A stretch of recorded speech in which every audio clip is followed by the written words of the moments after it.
Well, looks like the state of Connecticut is starting to go after gun owners now. This is the letter that is going out.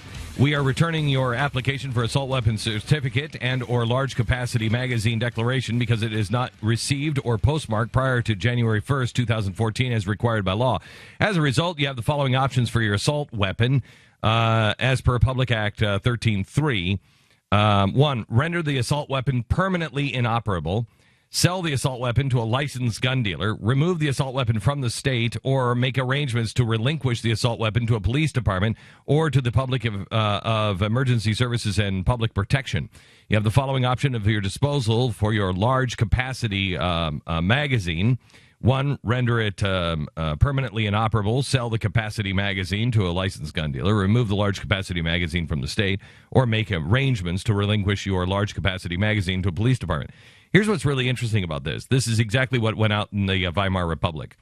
The Weimar Republic asked everybody to register their guns, and then they said, hey, you have to, this is the key words, make arrangements to relinquish the assault weapon. And when people said back in the Weimar Republic, make arrangements to relinquish these things, what happened was people were arrested or shot. Now, this is not going to happen in Connecticut, but that's what happened in the Weimar Republic. As soon as they started to make arrangements for that, then they were deemed the bad guys, and they were shot in the streets, and then the whole thing just kind of fell apart. And the state used it to say, look at how bad these people are. And I mean, people in Connecticut, I mean, I don't know what you're going to do in Connecticut, because you've gone down this road now, and now what do? Now, if you have a weapon and you're not going to register it, now you are an outlaw, and which is unconstitutional. You can't grandfather. You can't what would you call it? Because grandfathering in is what you're supposed to do. So what would you call it when you ungrandfather somebody in? You can't say something is legal today and illegal tomorrow. And, if you have one, it's now illegal. It's a retroactive crime. Yeah. You can't do that. But what they're saying is, well, no, it wasn't, but all you had to do is register it. Well, no. No, you can do that for new guns, but not what is already out there. Not going to do it.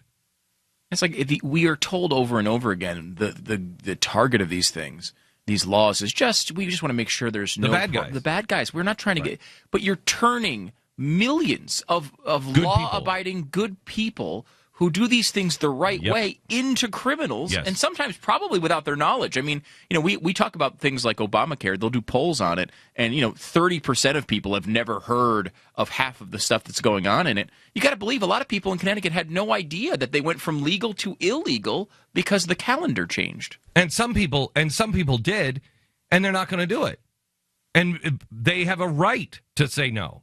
No, I'm sorry. I'm not going to do it. It's unconstitutional anyway. So right. So I'm not going to do it. And as Eric Holder said, when he was talking to the AGs all around the country, well, you have to, you really have to think about this and use your heart. Sure, the law is that we have a Defense of Marriage Act, but we're not going to enforce that one. So if you feel, because what's right and justice trumps law. Oh, does it, Eric? Does it? Well, I guess I feel the Constitution is the supreme law of the land, and I know what the Constitution says, so I'm going to use my heart to decipher which laws to abide and which laws not to abide. Because I'm going to use my heart. I'm going to look at justice. I'm going to look at the Constitution. This is what happens when you pick and choose laws. There is no rule of law.